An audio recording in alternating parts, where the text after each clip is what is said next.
ज्ञान और वैराग्य रूपी मंत्र आचार्य भगवान कुंद स्वामी रहणसार ग्रंथ के 76 नंबर गाथा से बताते हैं। भू महिला कन्याई लोहाई विषहरम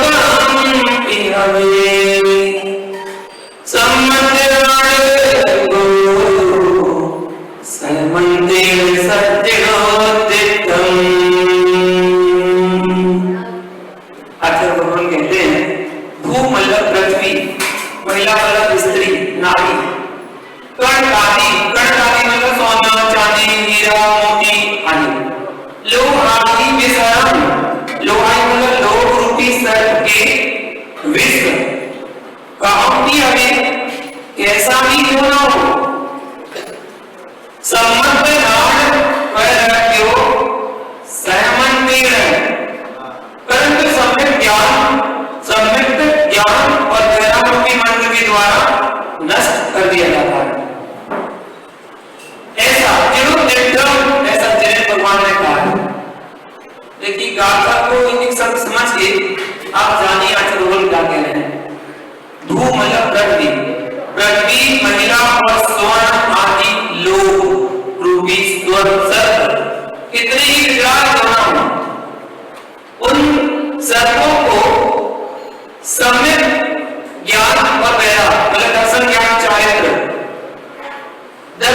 चारित्र रूपी मंत्रों के द्वारा बस में किया जा सकता है। ऐसा जैन भगवान ने कहा है। किसी को भूमि का लोभ है, पृथ्वी का लोभ, किसी को स्त्री का लोभ है, किसी को सोना चांदी का लोभ है। ये सांप बहुत खतरनाक है। ये लोभ इतना खतरनाक है, व्यक्ति को पराधीन कर देता है, दर की ठोकरें खाने को मजबूर कर देता है। और जो जीत जाता है इसमें वही आगे बढ़ पाता है। इस गाथा में आचार्य भगवान ने 4 कसायों में से सिर्फ एक ही कसाय का प्रतिपादन किया है, लोभ कसाय। 3 कसायों का उल्लेख नहीं किया। क्रोध, मान, माया, इन 3 को छोड़कर केवल लोभ 4 कसाय होती है। 4 में से केवल लोभ कसाय इस गाथा में नहीं है, लोभ शब्द अकेला दिया है। यह भी बताया है एक लोभ मान जहर उगलने वाला है, विस्तर है। और यह लोभ रूपी सर्प जो है किसी को नहीं छोड़ता, बच्चा, बड़ा, जवान, बूढ़ा, कोई भी हो, किसी को छोड़ता नहीं है। हर किसी को फुंकार मारता है, किसी को घसने के लिए दौड़ता है। इस लोभ रूपी सर्प ने हर एक घर में आतंक मचा के रखा हुआ है। इसी लोभ के कारण से हर प्राणी परेशान है। किसी को धन का लोभ है, किसी को मकान का लोभ है, किसी को दुकान का लोभ है, किसी को सोने का लोभ है, किसी को चांदी का लोभ है जो उन्हें ढूंढने में लगा, किसी को पैसे का लोभ, किसी को गाड़ी का लोभ है, और तो और वस्तुओं को संग्रह करने का लोभ जिसको होता है, वह कोई वस्तु पकड़ लेता है उसको जोड़ता रहता है। किसी को वैरायटी के चश्मे जोड़ने का लोभ है, किसी को चप्पल जोड़ने का लोभ है, वो नई वैरायटी, किसी को कपड़े जोड़ने का लोभ है, कपड़े जोड़ते रहते हो। पहनना नहीं है पर जोड़ना है। लगभग 300, 400, 500 जोड़ी कपड़े होंगे। इतनी पुरुषों के तो कम होते हैं, महिलाओं की साड़ियां होती हैं। पुरुषों को तो बेचारे लेने नहीं देती ना, उन्हीं को दिलाते हो बस साड़ी। ये फंक्शन साड़ी, दीपावली साड़ी, होली साड़ी, ईद साड़ी, करवा चौथ साड़ी, फलाना साड़ी, 10 लक्षण साड़ी दिलाते हो। साल में कम से कम 10-12 साड़ी आनी है और 10 साल तक 100 साड़ी हो जानी है। अच्छा, और उसके बाद लेती जाती है, पुरानी वाली छोड़ेगी नहीं, वो सजा के रखी जाएगी कवर में। कवर मतलब कवर में सजा के रखी जाती, जमा के रखी जाती है। और इतनी भी साड़ी एक महिला के बाद हमने तो एक बार दिल्ली में पूछा था, भाई नियम ले लो 100 साड़ी का, 100 साड़ी ज्यादा है, ये बोले 100 में होता क्या है? उन्हें क्या बात कर रही वाली, हमने कितनी होगी आपके पास? बोले ज्यादा नहीं है, मेरा पता होगा कितनी है। एक बार बोला बोले 500 साड़ी हो गया हमने 500 साड़ी, हमने प्रतिदिन नई साड़ी पहनोगे तो 365 उड़ेगी। साल भर में 365 उड़ेगी। एक बार में कराएगा, बाकी का तो नंबर ही नहीं आएगा अगर रोज एक पहनोगे तो। इतना लोभ होता है, तो हर किसी कुछ ना कुछ लोभ होता है। जिसने देखो सत्य है, जिसने अपने दिल रूपी बिल में लोभ रूपी शरण को पार रखा है वह कभी सुखी नहीं हो सकता, कभी भी सुखी नहीं हो सकता, उसकी जो हमेशा दुखी दुख बना रहेगा। लोभी आदमी सदा परेशान, लोभी और धोबी इन दोनों में से एक ही अंतर है। लोभी और धोबी में क्या अंतर है? लोभी जोड़ जोड़ के परेशान है और धोबी इतना ही अंतर है, दोनों में इतनी अंतर है। ये धोबी दो दो के परेशान है, परंतु शास्त्र सत्य है कि परेशान दोनों है, परेशान सभी है, सुखी कोई नहीं है। लोभी है तो सुखी हो ही नहीं सकता, आदमी न खाता है, आदमी न खाने देता है। ये लोभ रूपी सर्प जो है जब प्राणी को फुंकार मार देता है तब ये प्राणी धर्म रूपी भावों के प्रति दान रूपी परिणामों से मूर्छित हो जाता है। और जब ये संसारी प्राणी लोभ रूपी सर्प के फुंकार से मूर्छित हो जाता है तब शुभ परिणामों को छोड़ देता है और शुभ भावों का त्याग हो जाने के बाद परिग्रह रूपी ग्रह से ग्रसित हो जाता है। और जो परिग्रह रूपी ग्रह से ग्रसित हो जाता है फिर उसे सपना भी इसका आता है, धन का आता है, यहाँ से धन आया, वहां से धन आया, मैं वहां जा रहा था, धन में गड्ढा खोद रहा था तो सोने का खजाना मिल गया, वहां पर गए थे तो वहां पर घड़ा मिल गया। उसे सपने भी धन के आते हैं, रात दिन पैसा नजर आता है, चांद में पैसा नजर आता है, सूरज में पैसा दिखता है, भगवान में पैसा नजर आता है, भगवान की मूर्ति में गोल्ड चांदी सब नजर आते हैं, सिल्वर कोई कितने की है, कितने की मूर्ति होगी, उसे वही नजर आता है। फिर क्या है? लोभी प्राणी नमोकार मंत्र को भूल करके पैसे की जाप करने लगता है, हाय पैसा, हाय पैसा, हाय पैसा। फिर प्रभु को तो नहीं, प्रभु को नहीं, मनी को याद करता है, बस मैं क्या हाय पैसा करके अपने प्राण गवा देता है। लोग आदमी जोड़ता है, खर्च नहीं करता है, खर्च करने वाला प्राणी उसे जहर जैसा लगता है। जब दो मेहमान आ जाए ना उसके घर में, वो सोचता है कब जाएंगे, कब तक रुकेगी, जब तक रुकेगी तब तक खर्चा बढ़ता रहेगा। शत्रु जैसे प्रतीत होते हैं, मेहमान भी शत्रु जैसे प्रतीत होते हैं। लोग एक आदमी को अपने माता पिता पत्नी पुत्र पुत्री प्रिय नहीं लगते, उन्हें वो भी कष्टदायी समझते हैं, उन्हें कष्ट जैसा लगते हैं। जैसे ज्ञानी प्राणी को धन संग्रह करना पाप के समान लगता है, उसी प्रकार अज्ञानी प्राणी को धन छोड़ना पाप के समान लगता है। तो कैसे छोड़ूं? अज्ञानी पापी मोही धन प्राप्त करने के लिए अपने जीवन के अमूल्य समय को नष्ट करता है और तरह तरह के कष्ट को सहन करता है, पीड़ा का ग्रह टीका है। लोभी प्राणी भोग भी नहीं करता और किसी को करने भी नहीं देता, दान भी नहीं करता और ना दान करने देता है, ना स्वयं भोगेगा ना दूसरों को भोगेगा, जोड़ जोड़ के जोड़ता चला जाएगा। लोभ के कारण से श्रेष्ठ वस्त्र आभूषण का भी उपयोग नहीं करता। लोभ शब्द का विस्तार इस प्रकार है, लोभ और लोभ मतलब देखो, लोभ मतलब लोक, तो क्या मतलब भटकना, जो लोक में भटक जाए वही लोभ है। जो लोक में भटका है कि वो लोक में भ्रमण कराए उसी का नाम लोभ है। संसारी प्राणी है, संसार में भटकेगा और कहां जाएगा? उसका रीजन है केवल लोभ ही तो है। देखिए गुलिस्तान चढ़ने के बाद भी सूक्ष्म लोभ रह जाता है, 10वें गुलिस्तान पर चलता है सूक्ष्म लोभ। मुनिराजों को भी लोभ होता है, मुनिराजों को ये लोभ हो जाता है कि जल्दी मोक्ष दिला दो भाई, जब कर्मों की करोगे तभी तो मोक्ष होगा, जब आयु कर्म समाप्त होगा तभी तो मोक्ष होगा। तुम्हारे सोचने से क्या होगा? कुछ नहीं होगा। जब तक आयु है, भगवान चाहे ना, अगर भगवान चाहे तो मैं जल्दी मोक्ष दिला जाऊं, नहीं कर सकते। जब तक उनका आयु कर्म शेष है तब तक उन्हें रहना पड़ेगा संसार में, तब तक रहना पड़ेगा।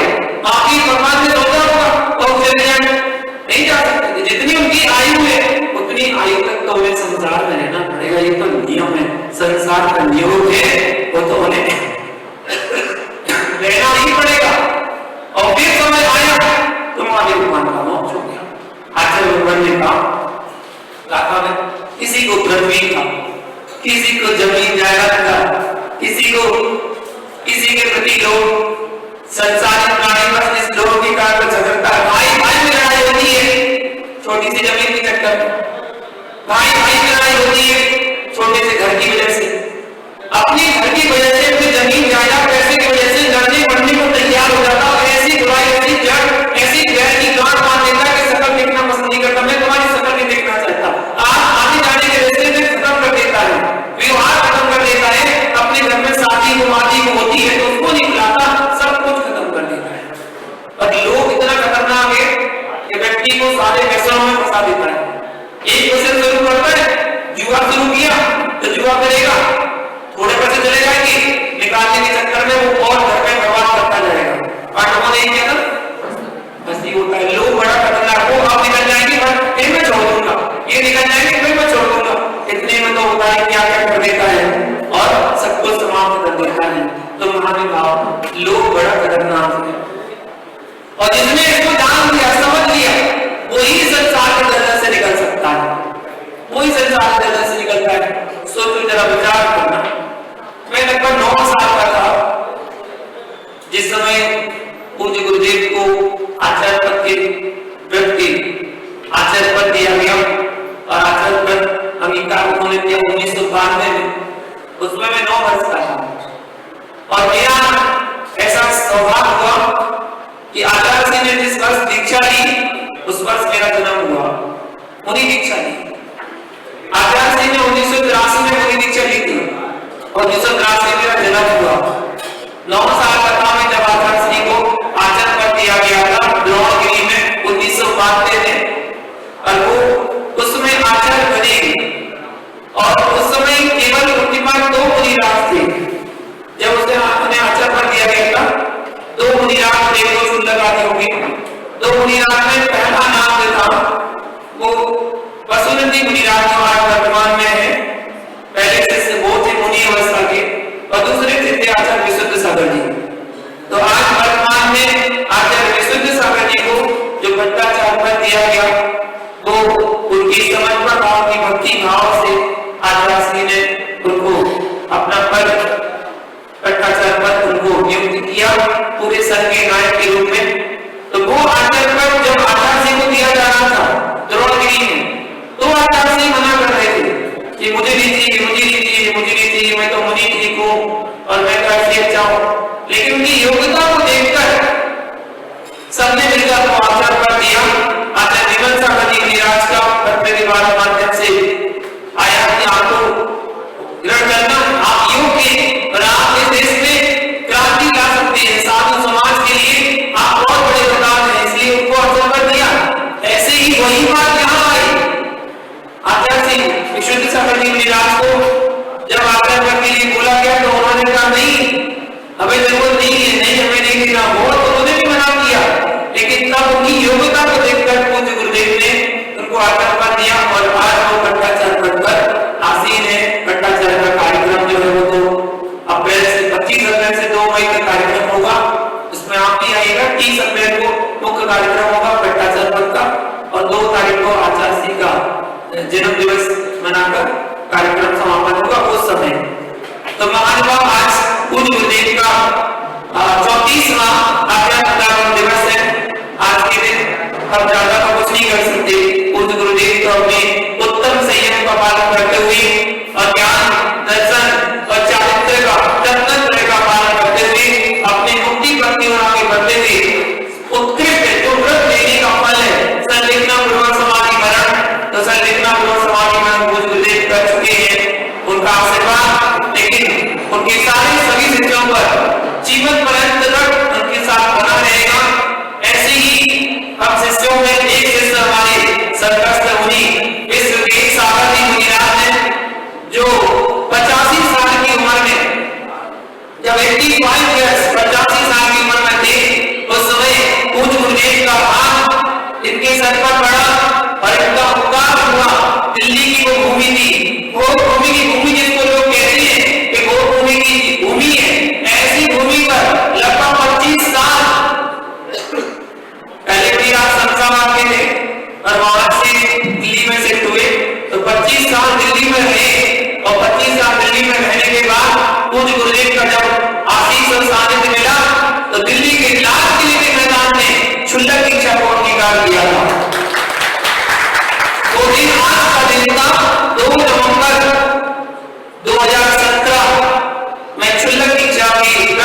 स्वीकार किए। उसके बाद 18 का चतुर्मास संवेशगर ने किया, 19 का चतुर्मास कलकत्ता में किया और 20 का चतुर्मास भिंड में किया। ये 3 चतुर्मास क्षुल्लक अवस्था में पूर्ण किए। उसके बाद दिसंबर का महीना था, 25 दिसंबर कटराती ठंड 88 साल की उम्र में विश्व के सागर मुनिनाथ जो मुनि पद को धारण किया, कटराती ठंड में 25 दिसंबर को 2020 में उन्होंने मुनि दीक्षा को अंगीकार किया। आज मुनि बने भी उनको 4 साल होने वाले हैं, तो टोटल 7 वर्ष उनके संयम के हो चुके हैं। ऐसे सोचो देखो 85 साल की उम्र में लोग उठता नहीं है अपने बिस्तर से, हाथ काटते हैं खाना खाते समय, काम करते समय वो हिलता है। और यहाँ 85 साल की उम्र में कोई दीक्षा लेने के भाव बना के, और दीक्षा देने वाले का कितना बड़ा उपकार, ये 85 साल की उम्र में दीक्षा दे रहे हैं, इनका क्या होगा, क्या चल पाएंगे, क्या चर्या पालन कर पाएंगे, उनका कितना बड़ा उपकार रहा कि उन्होंने दीक्षा दी, दीक्षा के संस्कार किए और पूरे 7 वर्ष दीक्षा को निभाते हुए इसलिए सागर की गुरु हुए और हमारे साथ रहते हुए फिलहाल अभी पौने 2 साल हो चुके हैं, हमारे साथ रह रहे हैं और उनकी जैसी भावनाएं निरंतर साधना में रहते और लगे रहे। मेरी सद्भावनाओं के साथ, सद्भावनाओं के साथ कि जिस लिए उन्होंने दीक्षा धारण की है, इस संयम का पालन करने का हमने जो सोचा है, इस पिछी का मयूर पिछी का संयम का धारण करने का हमने जो नियम लिया है, उसका ध्येय केवल एक है, संलेखना पूर्वक समाधिमान करना। तो उनकी संलेखना समाधिमान बहुत अच्छे से हो, ऐसी हमें भावना हमारा जितना सहयोग बन सकता है हम पूरा अपना सहयोग उनके लिए करते हैं, क्योंकि जो व्रत है संलेखना पूर्वक व्रत उनका अच्छा हो, समाधिमान अच्छा हो, जिसके लिए उन्होंने दीक्षा ली उनकी चर्या निरंतर होती है, चर्या का पालन करते रहे। ऐसी मंगल भावना के साथ उनके साथ मेरी सद्भावना है और पूज्य गुरुदेव के चरणों में मेरा त्रिभक्ति पूर्वक बारंबार नमस्कार नमस्तु है कि उन्होंने जो इस मुनि पद के फल को है प्राप्त किया, संलेखना और समाधिमान किया, लेकिन उनका जो दिन है, उनका जो दिवस है, वो युगों युगों तक याद रखा जाएगा कि किस दिन उन्होंने जन्म लिया था, किस दिन उन्होंने क्षुल्लक दीक्षा ली थी, किस दिन उन्होंने मुनि दीक्षा ली थी और किस दिन आचार्य पद को अंगीकार किया था। ऐसे दिनों को हम हमेशा जब तक स्मरण करते रहेंगे। आज का दिन स्मरणीय है, पूज्य गुरुदेव ने आचार्य पद लिया, आज उनने समाज के लिए बहुत बड़ी धरोहर दी, समाज ने बहुत बड़ी धरोहर हमारे दी, गुरु ने बहुत बड़ी, विमल सागर जी ने बहुत बड़ी धरोहर दी। आज अगर उन्होंने आचार्य पद नहीं लिया होता तो हम लोग भी नजर नहीं आ रहे होते। आज हम लोग नजर आ रहे हैं तो वो पूज्य विमल सागर जी के देन है, विमल सागर ने आशीर्वाद दिया विराट सागर जी को और विराट सागर जी का आशीर्वाद मिला हम लोगों को। हम लोगों से हम कहते हैं कि आप तो सरल है, आपके अंदर वात्सल्य है, तो हम कहते हैं हमारे पास घर से वात्सल्य नहीं आया, हमारे पास वात्सल्य विरासत से आया। संस्कार विरासत से मिलते हैं, संस्कार विरासत से मिलते हैं। पूज्य आचार्य विमल सागर जी के आगे जिन्होंने दर्शन किए होंगे वो जानते होंगे उनके अंदर कितना वात्सल्य होता था। उनकी बात में दर्शन करने आता था, दूर से बैठे आ गया, आजा तेरे से इंतजार कर रहा था, इतना प्यार से बोलते थे, सामने वाला व्यक्ति अपने आप पानी पानी हो जाता था, बिल्कुल पानी पानी हो गए उनके चरणों में लेट जाता था कि कुछ गुरुदेव को वात्सल्य मिला। कोई पहली बार को दर्शन करने जाएगा ना, उससे भी ऐसे बोलेंगे मुझे ऐसा लगेगा मैं तो बहुत पहले से जानता हूँ, ऐसा लगेगा। ऐसे पूज्य गुरुदेव विराट सागर जी विराट के पास वही वात्सल्य विरासत में मिला, तो पूज्य गुरुदेव के दर्शन जिन्होंने भी किए होंगे सबने किए होंगे, तो उन्होंने अनुभव किया होगा कि वाकई में उनके पास जाओ ऐसा नहीं लगेगा पहली बार दर्शन किए, लगेगा हम तो बहुत पहले से जानते हैं। जब मैंने दर्शन किए थे तो मुझे भी लगा था कि मैं बहुत पहले से दर्शन कर रखे हैं, लेकिन पहली बार दर्शन थे, तो ऐसा होता है। तो वात्सल्य है कुछ गुरुदेव का सबके प्रति और वही संस्कार उन्होंने अपने सभी शिष्यों को दिए हैं। तो आज आप चाहे विशुद्ध सागर जी के दर्शन करें और चाहे उनके किसी भी शिष्य के दर्शन करें, आपको ऐसा लगेगा हम तो उनको पहले से जानते। हम भी आपके पहली बार आए थे